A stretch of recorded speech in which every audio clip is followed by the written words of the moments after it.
بسم اللہ الرحمن الرحیم۔ السلام علیکم ناظرین، سبطین سپیکس یوٹیوب چینل میں آپ کو خوش آمدید کہتے ہیں۔ ناظرین، آج ہم بات کریں گے کہ جادو اور جنات سے کیسے محفوظ رہ سکتے ہیں۔ پیارے دوستو، جادو وہ برے کلمات ہیں جو حسد کی آگ میں جلنے والا کسی دوسرے کو نقصان پہنچانے کے لیے یا خود پڑھتا ہے یا کسی دوسرے سے عمل کرواتا ہے، اور ان کلمات کا سحر اتنا مہلک ہو سکتا ہے کہ انسان کو تکلیف دہ بیماریوں میں مبتلا کر کے ختم کر دے۔ لیکن بہت سے لوگ جنات اور کالے جادو پر یقین نہیں رکھتے، انہیں تہمات کے زمرے میں گنتے ہیں۔ ایسے افراد جب خود کسی ایسی ناسمجھ میں آنے والی پریشانی میں مبتلا ہوتے ہیں تو پھر آہستہ آہستہ انہیں احساس ہونا شروع ہوتا ہے کہ آخر ڈاکٹر کی دی ہوئی ادویات جسم پر اثر کیوں نہیں کر رہی، کام بلا وجہ کیوں بگڑ رہے ہیں، ذہن ساتھ کیوں نہیں دے رہا، قریبی رشتوں سے چھوٹی چھوٹی باتوں پر بڑی عداوت کیوں پیدا ہو گئی، سامنے رکھی ہوئی چیزیں کیوں دکھائی نہیں دیتی، وغیرہ وغیرہ۔ اس آرٹیکل میں جنات اور سحر کے حقیقی ہونے کے بحث میں جائے بغیر کالے جادو کے سحر اور سرکش جنات کے شر سے بچے رہنے کے لیے بزرگوں کے بیان کردہ 5 کامل طریقوں کو شامل کیا جا رہا ہے، جنہیں آپ اپنی زندگی کا معمول بنا کر ان چیزوں کے اثر سے محفوظ رہ سکتے ہیں، جس میں نمبر 1 پر ہے کہ کھجور کھائیں۔ معلم کائنات جناب محمد الرسول اللہ صلی اللہ علیہ وآلہ وسلم کا ایک ارشاد ہے، جو شخص صبح کے وقت 7 اجوا کھجوریں کھا لے، اس دن اسے زہر اور جادو نقصان نہیں پہنچا سکتے۔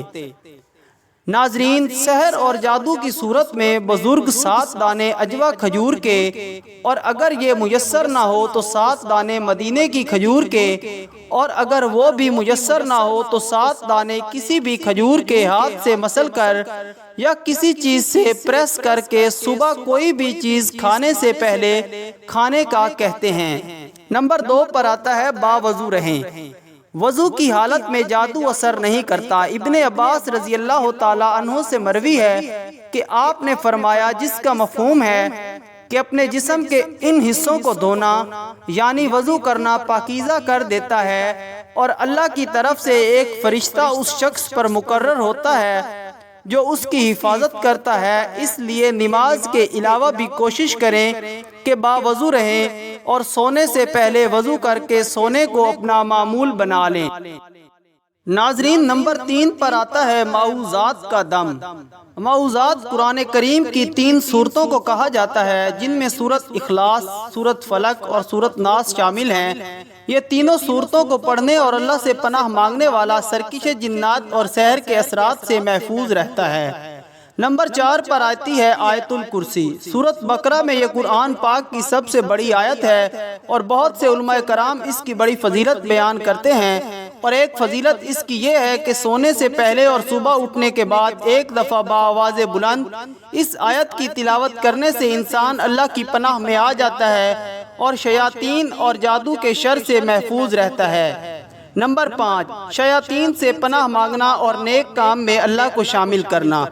جیسے برے کلمات برا اثر رکھتے ہیں، بالکل ایسے ہی اچھے کلمات انسان کو پاکیزہ کر سکتے ہیں۔ اس لیے شیطان مردود کے شر سے اللہ کی پناہ مانگتے رہیں، اور اپنے ہر اچھے کام میں اللہ کو شامل کریں، اور اللہ کو شامل کرنے کے لیے کام کی ابتدا اس کے نام سے بسم اللہ پڑھ کر کریں۔